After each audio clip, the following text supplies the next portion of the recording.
Oi, gente, perdão, cara. Eu acabei caindo aqui. Deixa eu só compartilhar de novo.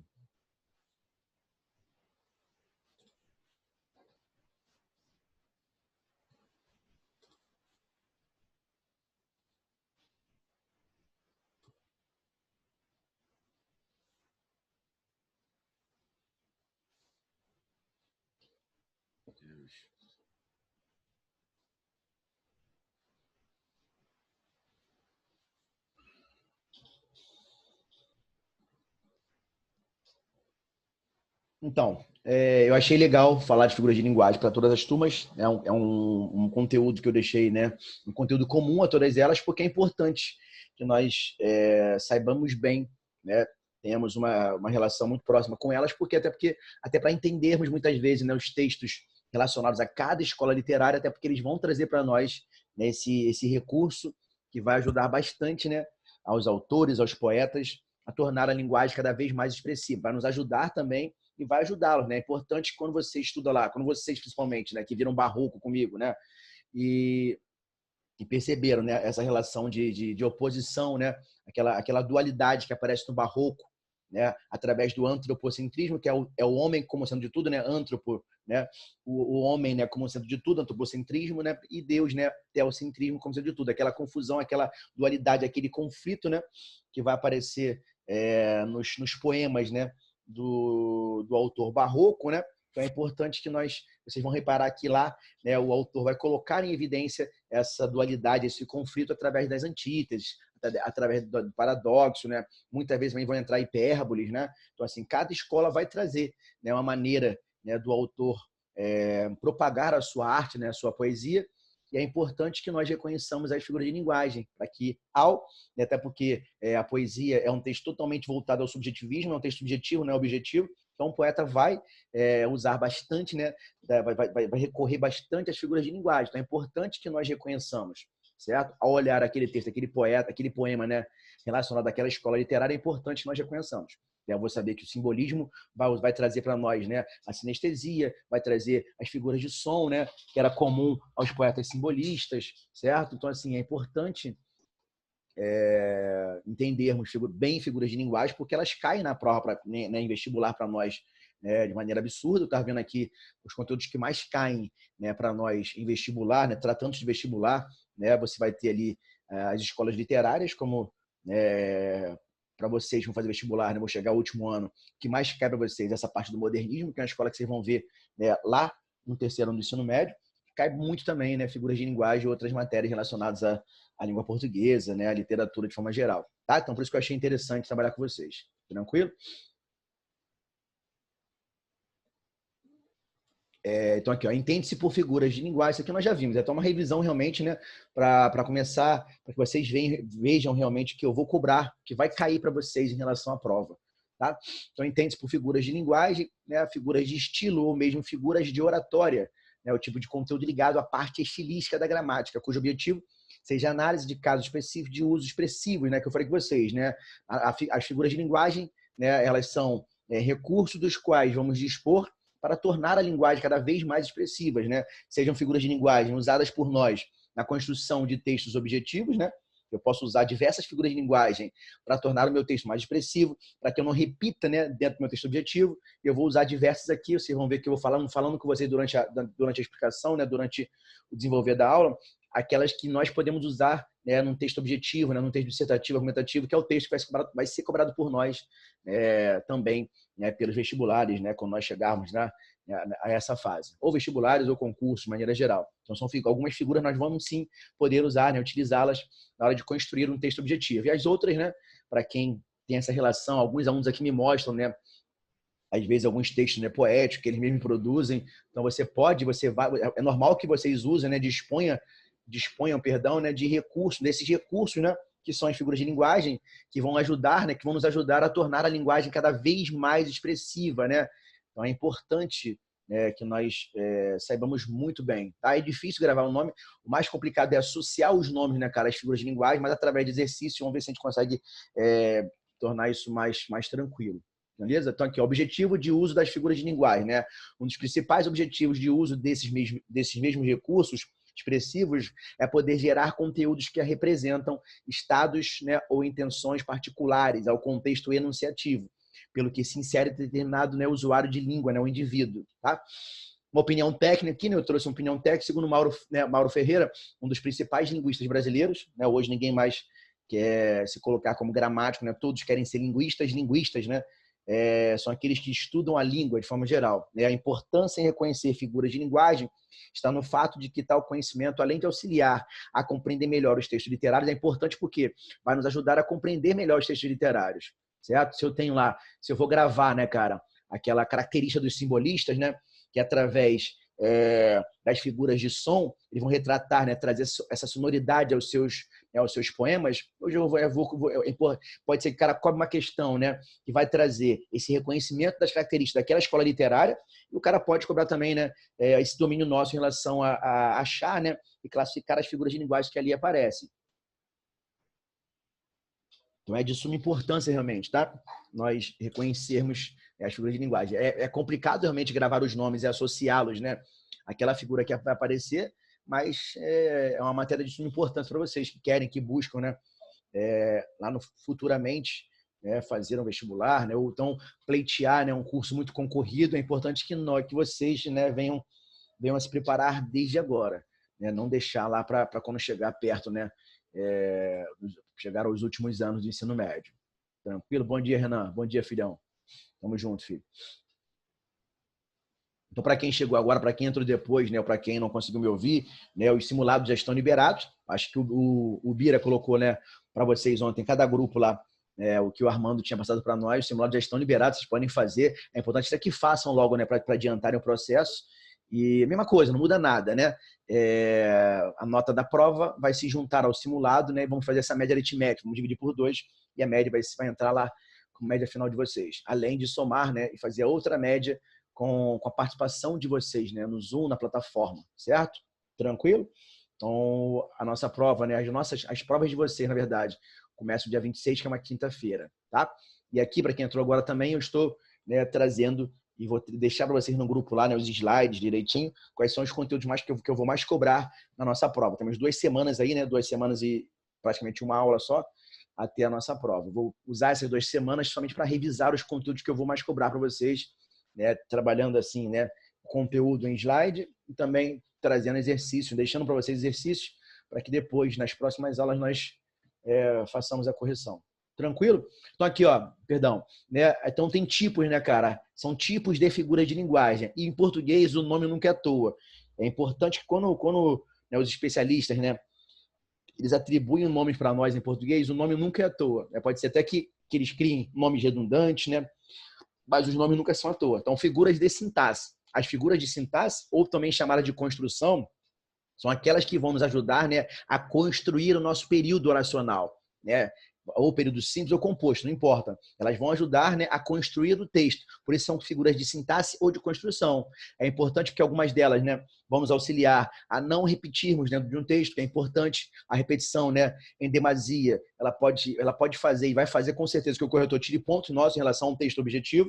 Então, assim, elas nos ajudam bastante, né, na construção textual. As figuras de palavras, vocês vão reparar, né, que as palavras, né, os vocábulos vão ser colocados em voga, certo? É porque vamos ter a metáfora, né, que é quando eu comparo 2 palavras havendo uma relação de sentido, né, entre elas. Eu vou ter a metonímia, que quando eu substituo uma por outra, também havendo uma relação de sentido. Então, figuras de palavra, bom, né?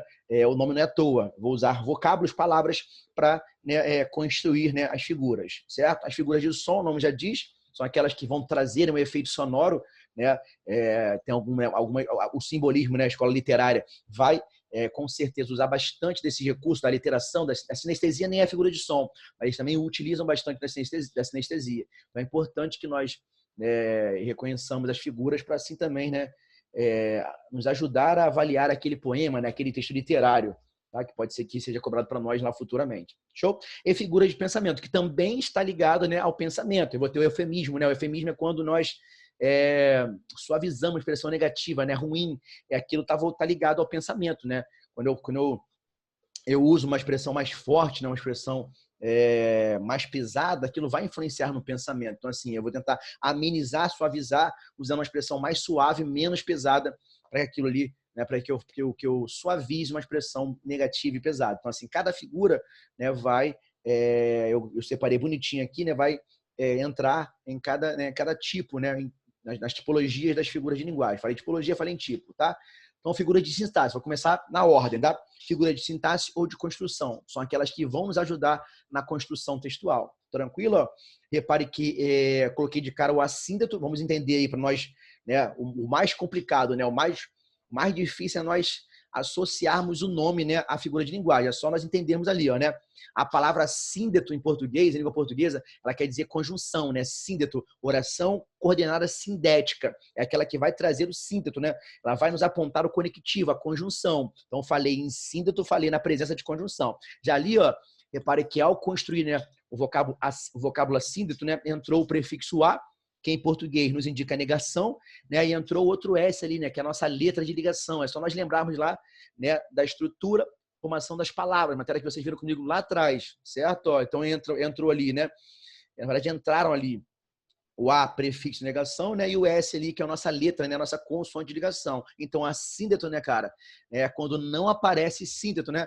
Não há ocorrência da conjunção. Não aparece o conectivo, tranquilão? Não aparece. Então, assim, é quando eu vou, né, ligar as orações, né? Vou colocá-las justapostas, que é uma ao lado da outra, né? São orações independentes, né? As coordenativas, na verdade, as orações coordenadas, elas já são independentes de natureza, uma não depende da outra, mas, né, eu não vou ligá-las através de conjunção alguma. Elas vão aparecer para nós, ou justapostas, quando eu falo justapostas, é colocá-las lado a lado, né, ou separadas por vírgulas, mas não vai entrar o conectivo, né? Eu posso com certeza, né, escrever, né, cara, um texto totalmente assíndeto, né, um texto sem a presença, né, da conjunção, certo? Ó, eu até acho melhor, né, na verdade, né? Muitas vezes a gente vai ver um texto, né, um trecho de um texto totalmente, né, coeso. Quando eu falo coeso, né, eu falo, né, das conjunções aparecerem, mas, né, mesmo que apareçam as conjunções, isso não é sinônimo do texto ser coerente. Eu canso de ver texto coerente, mas sem conjunção alguma, né? Textos assindéticos, né, que não aparecem conjunções, mas são coerentes. E canso de ver, né, na verdade, textos altamente coesos, né, ligados pela conjunção, pelo síndeto, né, mas sem coerência alguma. Então, assim, eu posso sim construir um texto enorme, né, sem a presença da conjunção. Somente, né, eu vou ligar as orações, né, por meio da vírgula. Tranquilo que eu botei aqui, ó. Tá vendo? Ó? Clara passeava no jardim com as crianças. Tá vendo aqui, ó, que as orações estão justapostas. Ó, o céu era verde, né, sobre o gramado, né? Vírgula, a água era dourada sobre as pontes. Outros elementos, né, eram azuis, rosas, alaranjados. Tá vendo aqui, ó? Eu liguei, né, as orações, só que elas foram ligadas, né, sem a presença da conjunção, sem a presença do síndeto. Então, quando eu falar, né, que apareceu o assíndeto, que é uma figura de linguagem, é quando a oração ela for, né, as orações forem ligadas, né, forem justapostas sem a presença da conjunção. Tranquilo? Repare que elas são totalmente independentes. Eu posso lê-las, né, em separado, elas vão passar sentido para nós, mas não, né, apareceu nenhum conectivo ali, né? Eu costumo muito falar em sala de aula daquela frase, né, que muitos tatuam no corpo, aquela frase latina, né, cara? Que é vim, vi, venci, né? Vim ao mundo, né? Vi tudo isso aqui, né? E venci. Então, muitas pessoas de sucesso tatuam no corpo. Tem uma frase latina que significa, que pode ser, como é que se diz? Pode ser, vou fazer aqui, né? Caramba, cara, tá faltando a tradução dela em latim, né, cara? Muitos tatuam essa frase em latim, né? Que fica mais legal, né? Aí seria veni, vidi, vici, né? Então, vim, vi tudo isso aqui, né? E venci, certo? Então, muitos tatuam no corpo, né? Na pele, né? No braço, né? Essa expressão latina, essa frase, né? Na verdade, essa frase latina que vai, né, ser totalmente assim, não é isso? Ó, veni, vidi, vici, ó. Uma frase marcada pela vírgula, uma frase totalmente, né? Sem a presença da conjunção. Então, falei em assíndeto, né? Só lembrar, é o prefixo a, né? Significa negação. Então, as orações elas são coordenadas, né? Sem a presença da conjunção, sem a presença do conectivo. Tranquilo? Foi, galera? Aí coloquei aqui, né, cara, a elipse, né, cara? Ocorre elipse, né, quando nós omitimos um termo ou oração que facilmente podemos identificar ou subentender através do contexto, certo? Aí é importante que nós entendamos a elipse, né?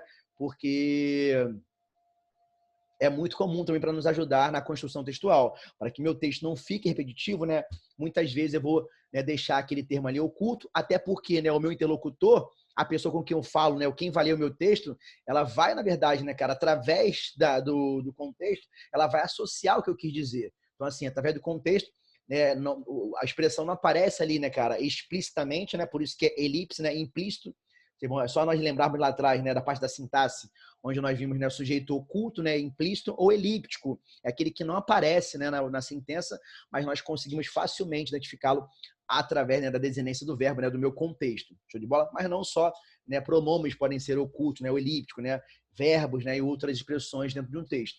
Show? Então, elipse, né, ocorre elipse quando nós omitimos um termo, mas ele é facilmente por nós identificável através do contexto. Beleza? Então, aqui, ó, veio sem pinturas, em vestido leve, né, sandálias coloridas. Então, aqui, ó, né, a desinência ali, o finalzinho do verbo, né, já nos indica que ela, né, a terceira pessoa do singular. Então, ele ou ela, né, cara, veio, né, sem pinturas, vestido leve, né, e sandálias coloridas. Aqui eu associo que é ela, né? Então, aqui, né, a desinência, o final do verbo, vai, né, nos indicar, né, o contexto nos indica, né, que foi ali, né, elíptico, né, ficou oculto, implícito, né, o pronome, né, ela, certo? Ó, e aqui embaixo também, né, no mar, né, repare que a vírgula ali deslocou a adjunta adverbial, né, de lugar, a locução adverbial, certo? Ó, que é comum quando nós deslocamos uma locução, né, uma adjunta adverbial, eu posso colocar a vírgula ou não, se essa expressão, né, se esse adjunto adverbial for curto, aqui eu quis colocar. Mas aqui, ó, né, repare que ficou elíptico ali, né, apareceu elipse, né, do verbo haver, né? Então, no mar, há, né, ou existe, né, ou existe, na verdade, ou tem, né, tanta tormenta e tanto dano, certo? Ó, eu prefiro usar o haver, né, porque o haver é muito mais formal, né? Eu prefiro usar o haver ao invés do ter, existir, acontecer, ocorrer, porque o haver, né, o verbo haver, ele traz muito mais formalidade ao nosso texto, tá? Então aqui, ó, repare que não apareceu na frase, certo? Mas nós conseguimos facilmente identificar o verbo haver, né, a omissão dele ali, né, certo? Através da elipse, né? Não apareceu o verbo haver, mas ele ficou facilmente por nós, né, identificável através do contexto, né, da nossa oração, da nossa sentença. Show? É isso que é elipse, tá? É muito como hoje, nós falantes, né, representantes da língua portuguesa no Brasil, é muito comum que nós usarmos, né, sempre o pronome, né, oculto, né, elíptico, né? Você repare que quando nós, né, até mesmo na fala, por ser muito espontânea, né, por ser muito rápida, né, cara, diferente da escrita, repare que nós não usamos mais, né? Não deixamos claro na frase explicitamente os pronomes. Ninguém fala nós vamos à praia, né? Assistir aula do professor de português, assistir aula de matemática. Então ninguém é comum hoje, né? Nós não explicitarmos na oração, né, o pronome, né? Por quê? Porque nós já sabemos, né, que através do contexto, né, a desinência do verbo já vai indicar para o meu interlocutor, a pessoa com quem eu falo, né, que ali, né, qual vai ser a pessoa do discurso, né? O próprio final do verbo, a própria desinência, o próprio contexto vai deixar claro para o meu interlocutor, a pessoa com quem eu falo, né, qual é o sujeito ali, qual o pronome, certo? Qual é a pessoa do discurso. Tranquilo? Show de bola, galera? Deixa eu tomar uma aguinha aqui rapidinho. Tomei café pra caramba. Deixa eu só tomar água para ver se dava uma levantada no astral. Levantou. Então aqui, né, o zeugma, nome estranho, né, mas é importante gravarmos. Zeugma é uma espécie de elipse, né? Só que o zeugma, a elipse é quando nós omitimos um termo que é facilmente por nós identificável através do contexto da oração, da frase, né? O contexto vai nos indicar o que ficou, né, implícito, né? O que ficou elíptico por nós ali, né? O que nós deixamos implícito, né, o elíptico, para que o corretor, perdão, para que, né, quem lesse, né, através do contexto, de distinguisse realmente o que estava ali, certo? Já o zeugma não, o zeugma é a omissão de um termo que já foi, né, expresso, né, na frase, certo? Então eu vou, né, suprimi-lo, certo? Mas, né, o termo que eu suprimi, ele já foi, né, escrito, já apareceu na sentença anterior. A diferença é essa. A elipse, né, não aparece na frase, mas nós conseguimos facilmente identificá-lo através do contexto, certo? Já o zeugma não. Eu vou suprimir, né, implicitar, né, um termo que já foi citado anteriormente. Tranquilo? Eu vou trazer aqui os exemplos aqui, ó. Na verdade, o exemplo, acho que foi só um. Não, foi só um realmente, ó. Tá vendo aqui, ó? Vieira vivia para fora, né? Para a cidade, para a corte, né? Para o mundo, né? Bernardes para a cela, para si, para o coração. Repara ali, ó, que nas sentenças, né, nas orações seguintes, né, que também, né, são aparece também, na verdade, ali, né, uma oração assindética, vendo aqui, ó, a vírgula, né, separou as orações. Repara que não aparece síndeto, né?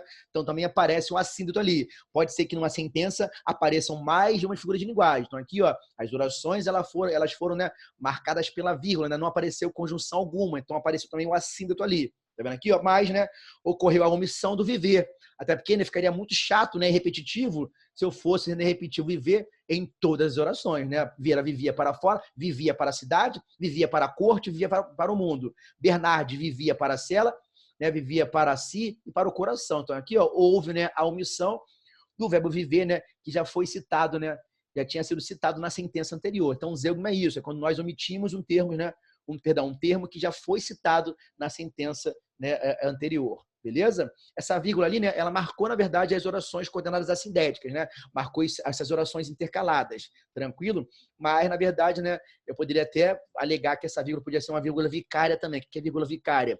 A vírgula vicária é aquela que marca a omissão de um verbo que já foi citado anteriormente. Vou lhes dar outro exemplo, né, de zeugma, né?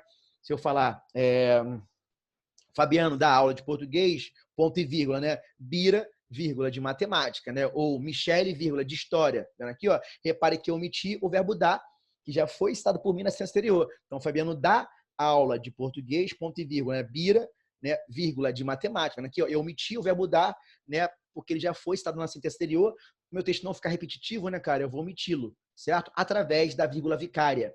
Vírgula vicária é aquela vírgula que vai marcar a omissão de um verbo que já foi citado. Se for, né, se eu omitir um verbo, né, é importante demais e obrigatório, né, que eu coloque a vírgula vicária, né? Então, de novo, a vírgula vicária é aquela vírgula que marca a omissão de um verbo que já foi citado anteriormente. Então, Fabiano dar aula, né, dá aula de português, ponto e vírgula, né? Bira, vírgula, de matemática, ponto e vírgula, Michele, vírgula, de história, ponto e vírgula, né? Sei lá, Natanael, vírgula, de sociologia, tá vendo aqui, ó? Para meu texto não ficar repetitivo, ó, nas sentenças seguintes, né, eu usei a vírgula vicária para omitir, que marca a omissão do verbo dar, né, que foi citado na sentença lá, a primeira sentença, a primeira oração, né, proferida por mim. Tranquilo? Então, o zeugma é isso, é quando eu omito, né, um termo que já foi citado anteriormente, tá? Então, aqui, galera, ó, se o assíndeto, né, cara, se o assíndeto, né, é a ausência da conjunção, né, o polissíndeto, né, é a presença, né, cara, a repetição em demasia e enfática da mesma conjunção. Show? Ó. É só vocês remeterem, né, cara, a palavra, certo? Então, quem quer estudar realmente, quem está prestando atenção na aula, é só, né, remeter a palavra. A assíndeto, né, é a ausência, né, a não conjunção. Não aparece, né, na oração, nas orações, conjunções, né, para ligá-las. Já o polissíndeto, né, é quando aparece, né, de forma a repetição em demasia para enfatizar, né, aquela expressão. Show de bola? Então, repare aqui, ó, que o nosso exemplo, né, traz, né, a repetição do e em demasia e traz também, né, uma questão voltada à vírgula, né? Na verdade, né, a gramática nos impõe o quê? Que nós não, né, usaremos a vírgula antes da conjunção e, né, com exceção de 3 regras, né? Uma delas é essa aqui, ó.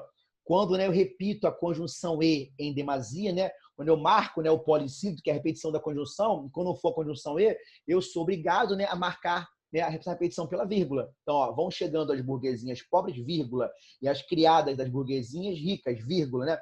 Aqui não apareceu não, mas deveria aparecer a vírgula. E as mulheres do povo, vírgula, e as, né, lavadeiras da redondeza. Então, aqui, ó, toda vez que eu repetir em demasia a conjunção e, né, o conectivo e, né, vai ser uma das exceções em que nós seremos obrigados a colocar a vírgula antes dele, né? São 3 regrinhas que vai nos fazer, né, colocar a vírgula antes do conjunção e. Uma delas é essa aqui, é quando aparece o polissíndeto, né? Quando eu repito em demasia a conjunção e, o conectivo e. A outra, né, é quando ele, o e, tem valor adversativo, né, cara? Que já viram comigo lá atrás, né? Tranquilo? Ele preparou-se muito para aquela prova, vírgula, e não passou. Repare que o e, ele traz valor, né, contrário, né? Mais, porém, entretanto. Então, quando o e, ele apresentar para nós o valor adversativo, eu serei obrigado também a marcar a vírgula antes dele, né? E outro caso é quando as orações, né, trouxerem para nós sujeitos diferentes. Então, Fabiano, né, ensinou, vírgula, né? E os alunos aprenderam. Então, quem ensinou fui eu, né? Sujeito de ensinar, Fabiano, e quem aprenderam foram vocês. Então, repare que as 2 orações, né, elas trazem sujeitos opostos. Então, ali eu sou obrigado também a colocar a vírgula antes do conectivo e. Perfeito? Show? Então, polissíndeto é a repetição da conjunção em demasias, né? Se o assíndeto é a ausência dela, o polissíndeto, né, é a presença em demasia da mesma conjunção. Show de bola? Olha aqui, a anáfora, né, cara? A anáfora é bem tranquilo. Ocorre quando o complicado é nós associarmos o nome. Então, assim, anotem aí, por favor, né? Anáfora é a repetição intencional de palavras no início do período, né, da frase ou do verso, certo? Grande no pensamento, grande na ação, grande na glória, grande no infortúnio. Ele morreu desconhecido e só. Então aqui, ó, o grande, né? Vocês vão ver que vai aparecer, né? Vão aparecer repetidas intencionalmente, né? As palavras no início da frase, do período ou de um verso. Beleza? Isso é anáfora, certo? Olha aqui, ó, eu quase não saio, eu quase não tenho amigo, né? Eu quase não consigo, né, ficar na cidade sem ver contrariado. Então aqui, né, como se fosse uma frase minha. Então, eu quase não saio, eu quase não tenho amigo, eu quase não consigo ficar na cidade. Não, amigos eu tenho bastante, graças a Deus, mas quase não saio. Na verdade, quase, né, nenhum de nós, quase ninguém sai. Apesar que para muitos aí a pandemia já acabou, realmente ficar em casa preso, né? Recluso aí foi muito chato. Reclusão é muito chato, tá? Então eu quase não, vendo aqui, ó, vai repetir, a repetição intencionalmente, né, de palavras no início do período, frase ou verso. Isso é anáfora.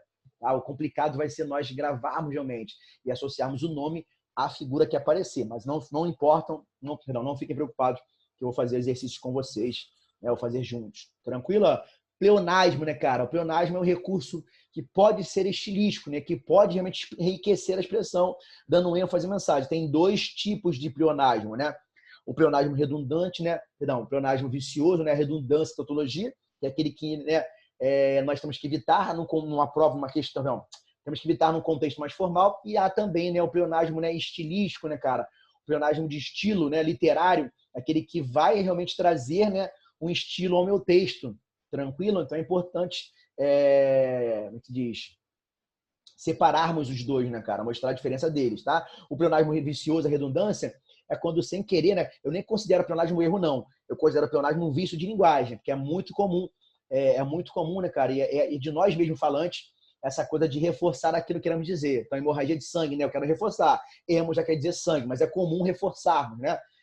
Certeza já é absoluta, mas é comum reforçarmos. Né? Voltar já é de novo, mas é comum reforçarmos. Há tempos, já usei o H indicando passado, já indicou passado, mas é comum reforçarmos, né, empregando o atrás, há tempos atrás. Então, o pleonasmo vicioso é quando eu repito, né, cara, com a intenção de reforçar aquilo que nós queremos dizer. É comum? É comum, né, entre nós falantes. Né? O reforço, né, cara, a repetição, é também um recurso de coesão textual, mas é importante que evitemos o pleonasmo vicioso, né? Essa redundância, tautologia, né? Encarar de frente. Encarar só pode ser de frente, né? O cara encarando, né, de frente, cara a cara. Então, né, também é uma tautologia que tem que ser evitada. Mas, né, há essa diferença do pleonasmo vicioso, né, do pleonasmo estilístico, né, cara, literário, certo? Ó, tá vendo aqui, ó? Repare que esse aqui, ele foi usado numa expressão, né, num texto mais subjetivo, né?